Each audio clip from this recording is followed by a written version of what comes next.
from Lama Yeshe Losal Rinpoche's from a mountain in Tibet.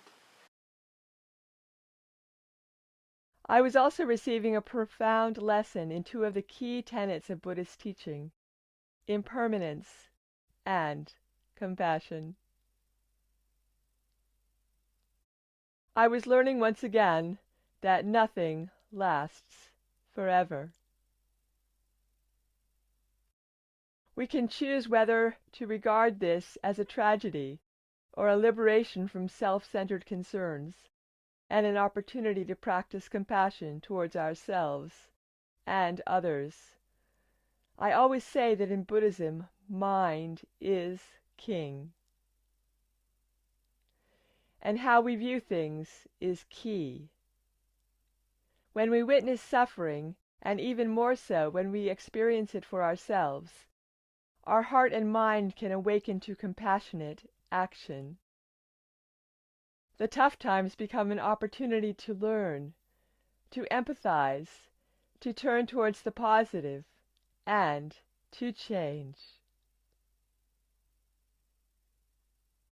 In Buddhism, one of the symbols of compassion is the lotus flower, which grows out of mud to bloom upon a beautiful lake.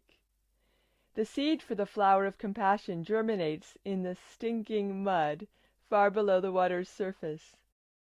The mud is understood to be all those difficult or unpleasant emotions and tendencies that we like to keep hidden from the world and ourselves: anger, resentment, jealousy and pride, our selfishness, greed, and the neurotic patterns of thinking that limit us.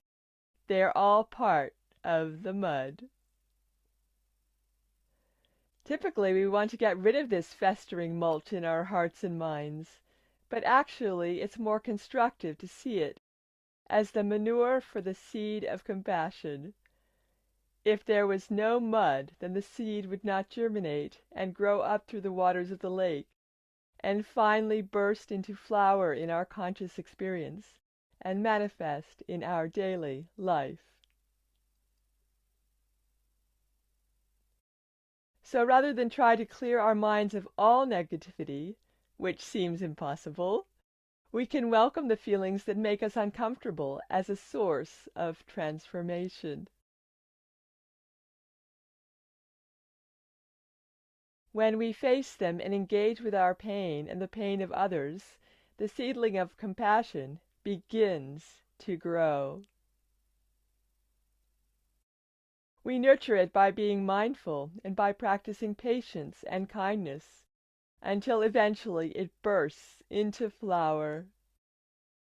Without the darkness, compassion cannot awaken, and without compassion, we remain trapped in darkness.